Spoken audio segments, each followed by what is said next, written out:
Well, we may be 24 hours late, but it was well worth waiting for because today we have a special guest, Pat and I, and that guest is Michelle Gildernew, MP. Welcome, Michelle. Thanks, Jude. Hiya, Pat. How's it going? How are you doing, Michelle? Well, it's great to have you, and I know you're very busy, and we're genuinely filled with gratitude and delight that you're here.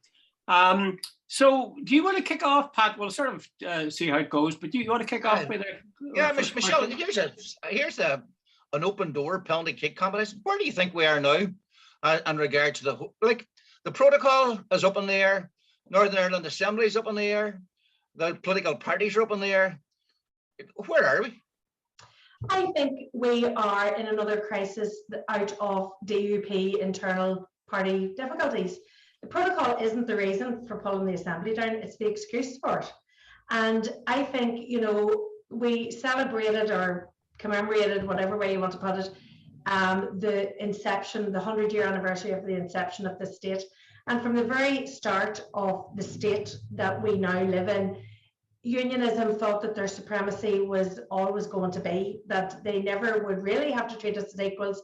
They could get on and, have us about the place. Some of them, not all of them, mind you. But I think it's really, really difficult for unionism in general and political unionism especially to tolerate and accept. Actually, scrub that for political unionism. Ordinary unionists are like ourselves and they understand that, equality and justice and rights are everybody's, everybody should be taking those for granted. Political unionism and this supremacy that kind of hangs about is having a really hard time dealing with the fact that their majority is gone and is going and isn't coming back. And Michelle, but hold on, Michelle, why do you say it was an excuse? It wasn't the real reason. What do you mean? Can they just not deal with? Are you suggesting they just can't deal with the fact that they're what's that fabulous word? Hegemonic rule is over. Yeah, I think that's pretty much it. And I think they saw Brexit as a chance to reinstate the border in Ireland. And I remember doing an interview with the then First Minister Arlene Foster at a border crossing, and I talked about the border controls. I grew up close to Knockcloy, and I grew up beside one of the most militarized villages in Ireland. And we did not want to see that coming back. But I think there were plenty of people amongst political unionism who hankered for those days, for those big singers in towns and villages and cutting people off from their hinterland and all of that. They thought Brexit would fix that. We worked really hard, and Martina Anderson, a city woman of your own, Pat, worked really, really hard in Europe so that Europe could understand what a hard border in Ireland would mean.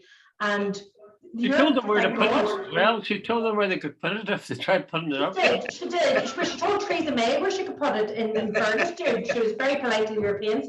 But basically there was a hankering after that kind of fortification along the border, and it didn't happen. The protocol, and we had to find a mechanism for dealing with the difficulties that then one island the size of Ireland and two different, one part of it in Europe and one part of it outside of Europe. So we needed something to deal with that. And to be honest, the unionists Theresa May's deal would have been much better for them than the one they ended up getting. But they never thought that they'd be in the position that they were in, and now they can't deal with it. And all of this hinges on the fact that they're no longer in control. They have to share power with us. And the North is a great wee place as long as you get to be the boss of it.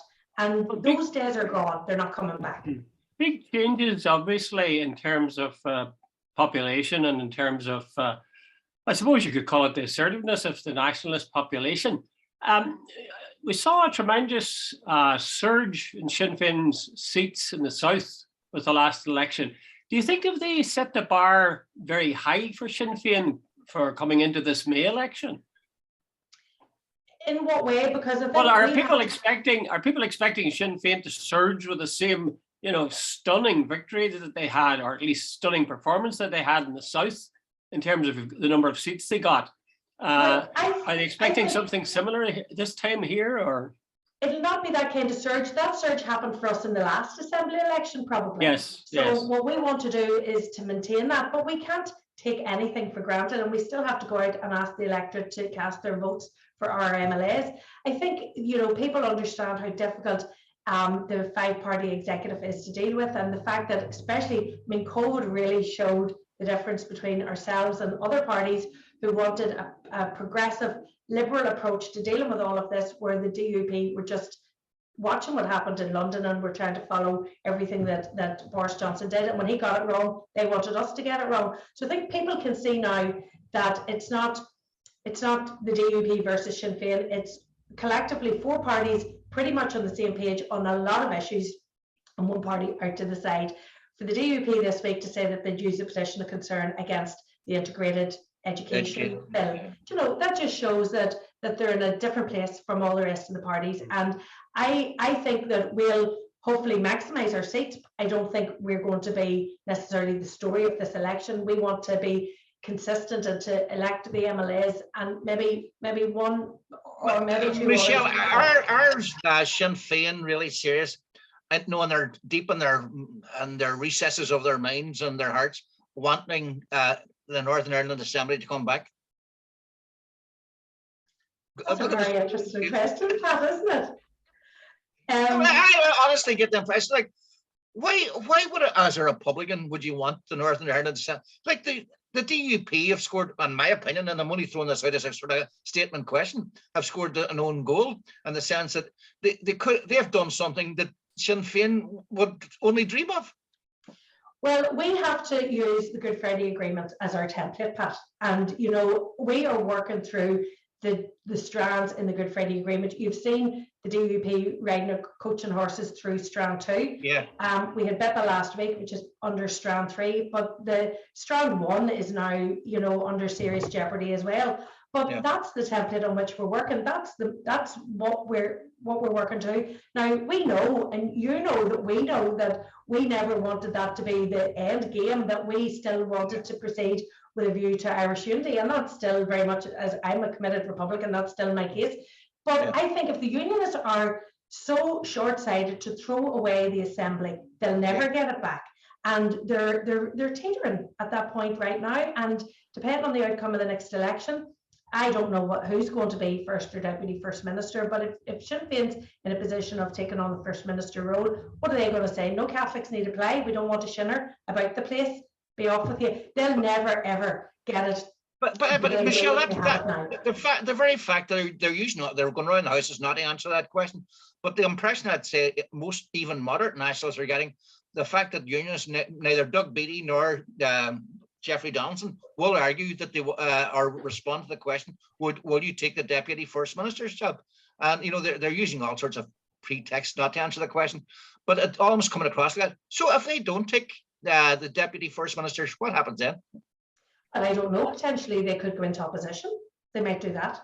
They might decide that they don't want to share power. They don't want to go back into a role that they've had an equal role since 2007. I was in that first executive when Martin McGuinness and Ian Paisley were the joint first ministers, and you know, there was a wee bit of, I suppose, generosity that was given then around the role and all the rest of it that just mightn't be realistic now. But it was a joint role, and it's going to be the same post the 5th of May, regardless of who's top book yet. But I think they're really, really going to shoot themselves in the head if they decide that they're not going to go back into that arrangement, because then we're going to have to look for another arrangement. Opposition is one of those, but there are other alternatives too that we would want to pursue. And you know, I would be, if I was a thinking unionist, I wouldn't be trying to dump the Assembly right now. But Michelle, would you say that this election is very important for Sinn Féin? Because the South, clearly, Mary Lou and the Sinn Féin people are almost, well, not certain to be elected next time, but they are the dominant party in the South. If that's happened in the North as well, you'd have a very good case then for saying, well, it's about, we should be considering a border poll or setting a date for it at least. So to that extent, would you say that this is a vital, particularly vital election in the North? To be honest, Jude, we say that every election. This is the most. I know, but this, I know that, but somehow this, most people would agree with me, I think, and say this one is very important. This is like a seesaw election. This one tips the balance. But the balance will be tipped. If not this May, then in the next election. So, but yes, Jude, the fact is that we believe the Irish government are not doing enough to prepare for unity. We think there should be a citizens' assembly. We think there should be a white paper on unity, a proper white paper looking at how we can, and it's not 26 plus 6, because that doesn't really go. We need a new Ireland, one that has, you know, an NHS, a health service free at the point of delivery. That has to happen within a new Ireland for everybody across the island. So there's things that we have to, that we could be and should be working at now that the Irish government are refusing to do. So Sinn Féin in government would certainly, that balance would be tipped, and we would start preparing for that. The border poll needs to be done in such a way that people have a chance to consider, to think about, to debate, and all of that.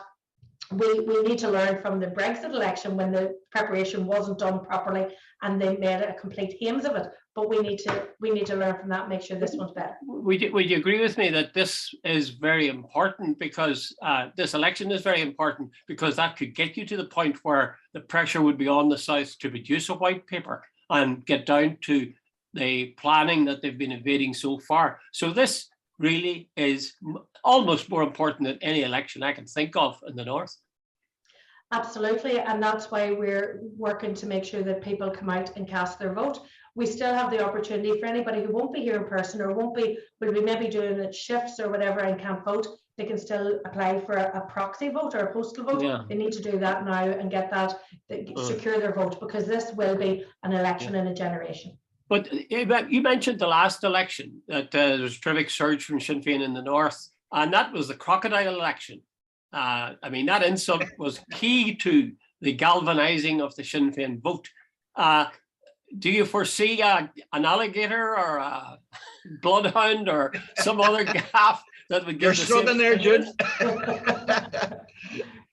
I think we wouldn't want to be relying on that. Our message has to be clear and simple and straightforward, and people need to come out and vote for us, not because of what somebody else is doing, but because they like what we are doing. Yeah. Michelle, look at the fact, I think I just checked at the last poll, I think it's about January sometime, what Sinn Féin were on 25%, DUP were on 17%, UUP on 14%, Alliance on 14%, TUV on 12%, and SDLP on 11%. Now, here's the thing. Myself and Jude were chatting to Chris Donnelly, and I had actually forgotten about this. I always thought it was a first past the poll election. It's not, it's a PR election. And, you know, one of the big things about Sinn Féin, you're great at first preferences, but they're not so great in transfers. No, on the surface, you think 25% you're a home and hose, but you're not, because you're dependent on transfers. So what's your read on that? Will Sinn Féin, sort of with people like you and Michelle and all the rest of it, sort of, you don't have quite the same whiff of cordate, if you'll pardon that expression, as under Martin and Jerry. But do you think times have changed? I think they have, and certainly I've watched, and it's fascinating. The 5 years have been at an election count, especially in a PR election, fascinating watching the votes come through. Yeah. Because the one is, but the two could go anywhere.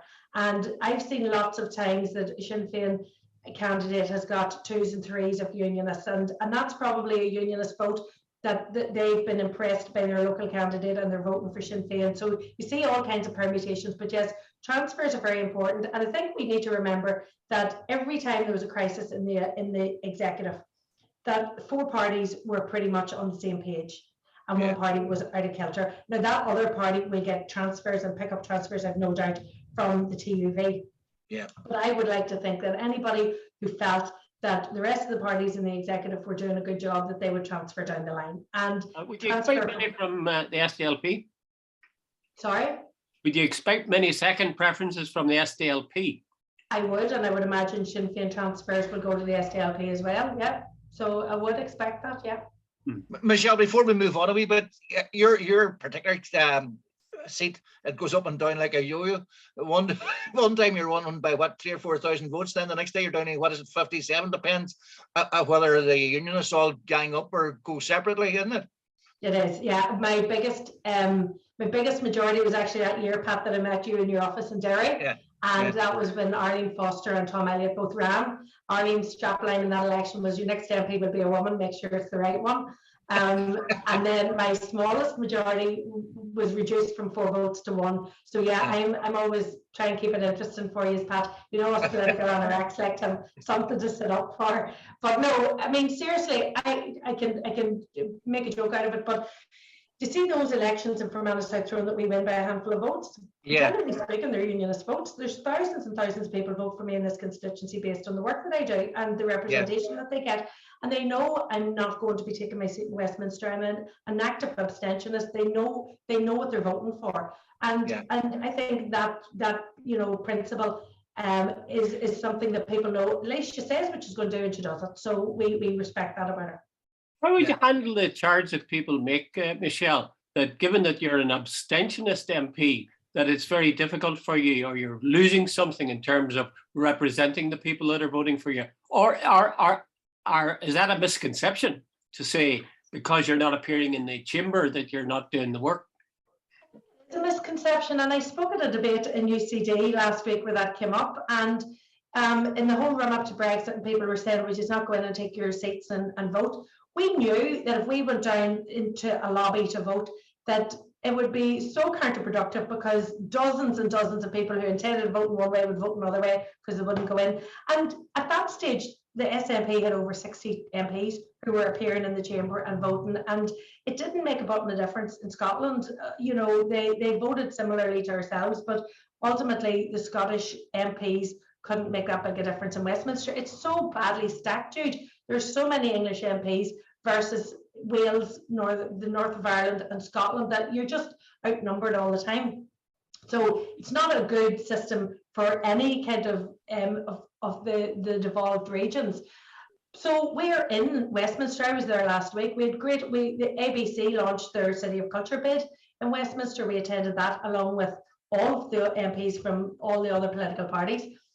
We did an event then about rural broadband, which is a big issue here in my own constituency in Fermanagh South Tyrone. So, you know, your constituency work and all of that. So the only thing you're not doing is appearing in the chamber. But people recognise that if they come to me to get something done, I'll do my absolute best to fix whatever their problem is.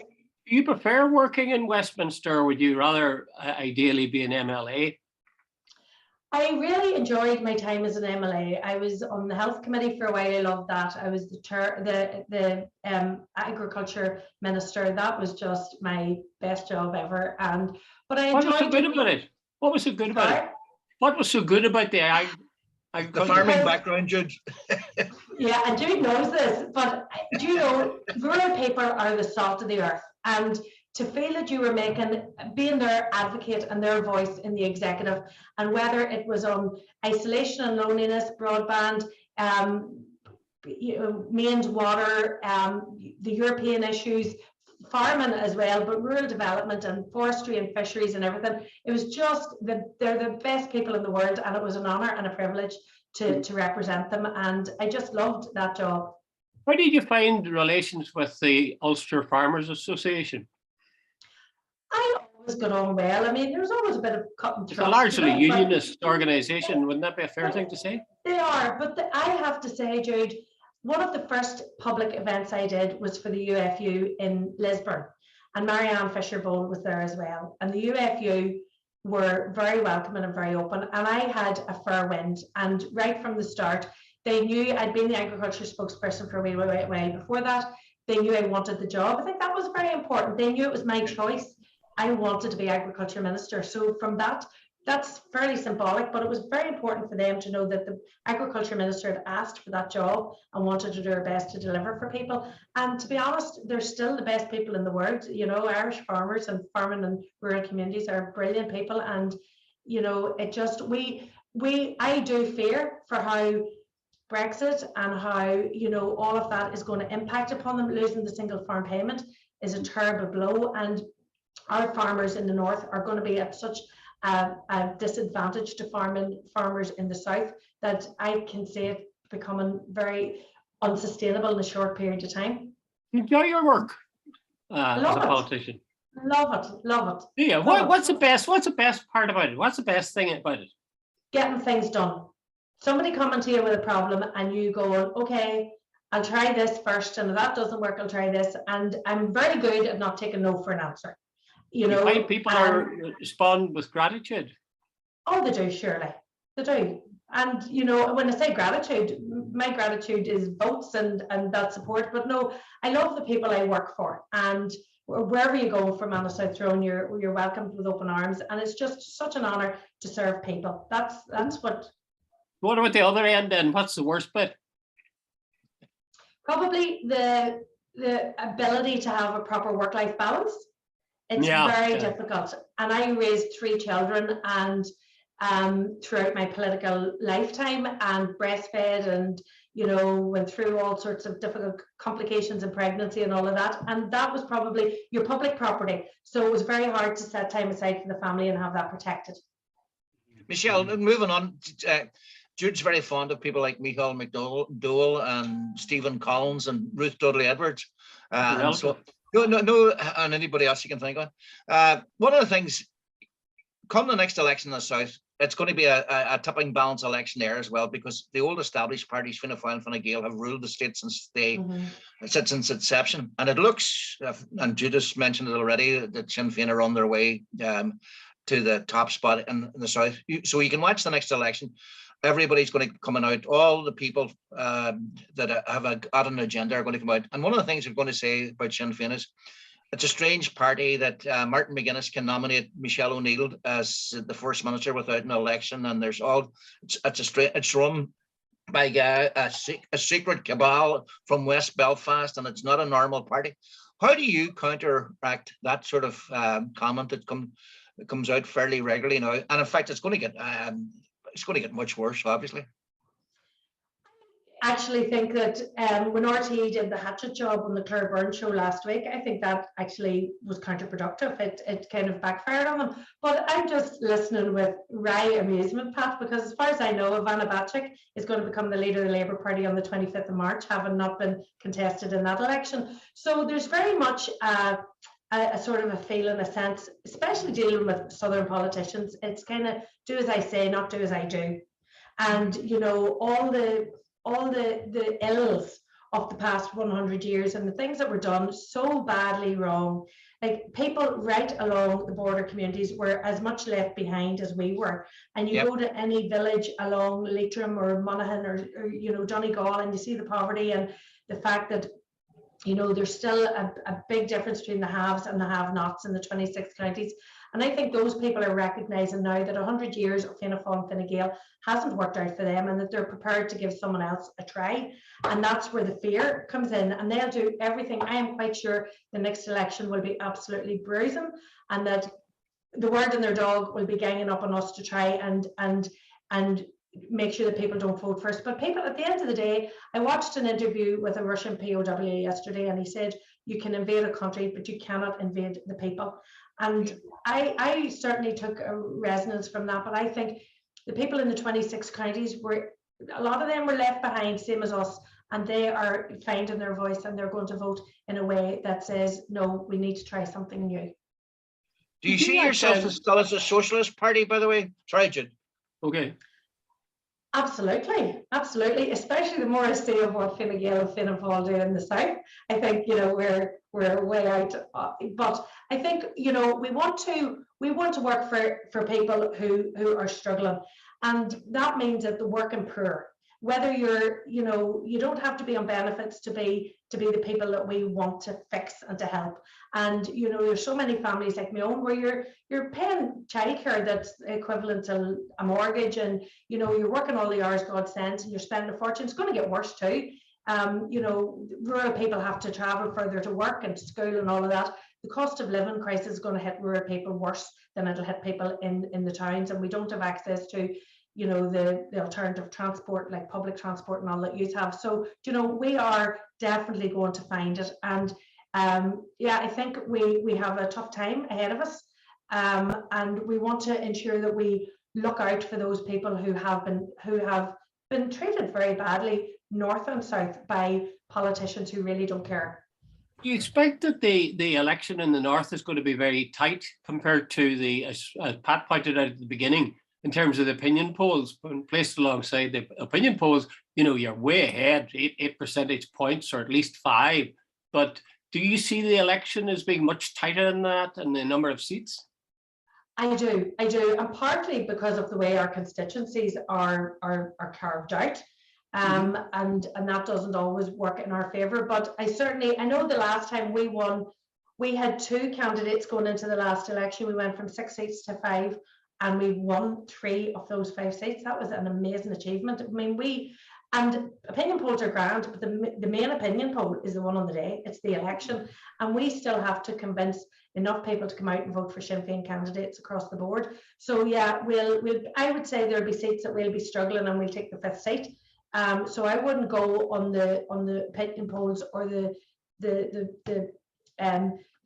slice of the cake that we're going to get.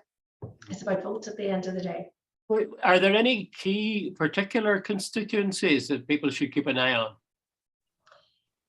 Well, yes, those marginal ones, the likes of ourselves, where we've 3 out of the 5, that's going to be one to watch. I would say Upper Ban could be interesting this time around, and of course, it's always. I mean, this is just manna from heaven for those of us who are the sort of political anorex who sit up for elections around the world and watch what's going on. But yeah, there will be a few close calls, and people will lose seats by a hand and win seats by a handful of votes. And politics is tough, and I can't help but feel very sorry for anybody who loses by a very small margin, even when they're standing against me. That's a bitter blow to swallow, and we need to be compassionate about everybody who puts himself forward for election.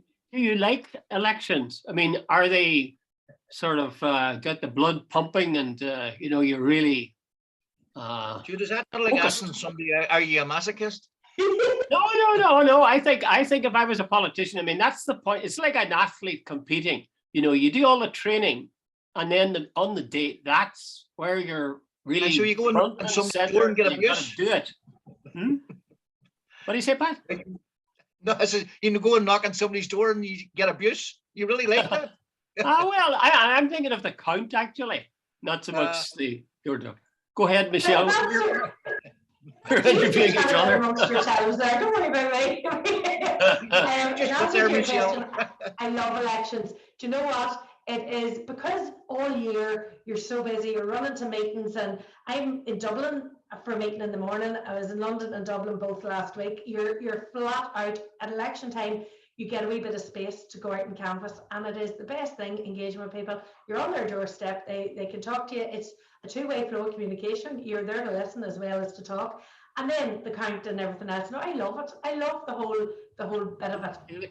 Is the count more interesting, or your favorite compared to going door to door? Because door to door, you're going door to door, very limited time in each case. Like, I mean, you'd like to talk to people, I'm sure, but you've got to get on because there's an awful lot of other people you want to talk to.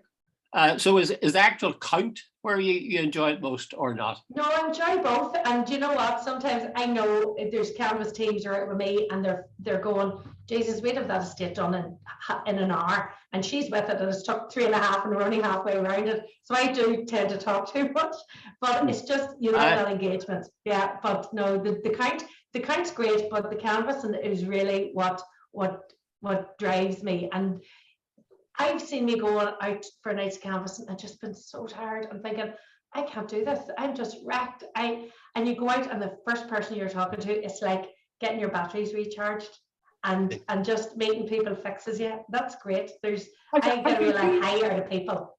Aye. How long have you been a politician now? Elected politician? I stood for the 4 elections and the council, the following local government election, but I first got elected in the Stormont elections in 1998, and this is the first time since Stormont was since Good Friday Agreement that I haven't contested a Stormont election. I've contested and won every Stormont election. You've been in politics a long time. I mean, 25 years nearly. Has your enjoyment of it changed? Has it been a different kind of enjoyment you've had, as you grow older, or does it stay pretty much the same? I think it stays pretty much the same, actually. Yeah. No, I still enjoy it. When I stop enjoying it, that's the time to move on. So I have no doubt that there are brilliant people coming behind me who'll do this job equally as well. But it's what got me interested in elections and politics wasn't about being an elected rep. I never had never had ambitions to be an elected representative, to be an MP, to be a minister, never had those ambitions, had ambitions to make this country better and to make sure my children grew up in a country that was better than the one I grew up in. And, you know, I've come from, I was in Caledon this morning, we were talking about the eviction and all, right? We were brought up in a house that really understood the meaning of justice, equality and fairness. And that was always my desire and I thought there's no way we're going to achieve that here in the 6 counties. We have to have a united Ireland to enable us to bring about a different society altogether. Okay, Michelle, we're running out of time here, Pat. This is your last question. Well, look, Michelle, first of all, didn't you go traveling after you left university? Do you think that broadened your mind? Definitely. I think everybody should do it. I remember being in Uluru and talking to a Dutch fella and an English girl, and I was talking about some of the experiences I had in Australia, and the English girl goes, but you Irish, you can go anywhere. And I says, you know, that's what happens when you don't spend your time colonizing the rest of the world.